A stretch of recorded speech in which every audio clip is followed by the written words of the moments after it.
Today, let us discuss Cinder, the first planet next to the Crimson Sun. It is an extraordinarily hot planet. Most of the life has been burnt off the surface, especially around the equator, and only para-elemental and elemental beasts roam and spirits roam this region. The northern part of the planet, though, is facing away from the sun generally, and it's in the darker, shadier part of the planet, so it's cooler to some extent. So, therefore, the toughest plants and animals dwell here.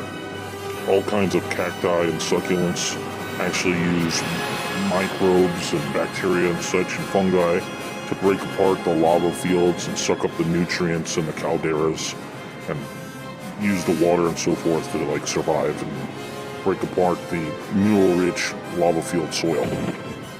These cacti in turn are consumed by extraordinarily tough herbivores like scaled snails and scaled and armored catfish and other creatures like that live in the planet's calderas. The scaled snails both devour the mineral-laden stones and the cactus that dwell there, and they actually begin to develop organic iron armor on their scale. They also love basking in steaming hot calderas near the North Pole, where blooms of red algae dwell. Here's another example of a scaled snail devouring red algae that's growing in the steaming hot calderas.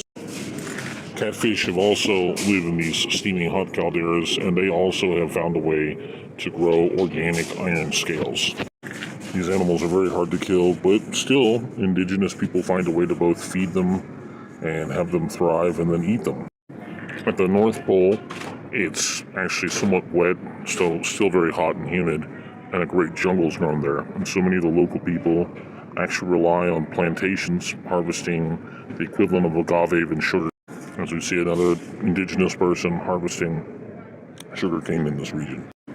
The burning hot sunlight only transfers through basically the horizon as a twilight or dawn because of how far the North Pole is from the surface of the planet. Ara, the Void Warden, rules over the city of Mada, which is a great Stone Age Neolithic city that he basically rules over on his ziggurat with his Templars, trying to find some way to heal his badly burned skin.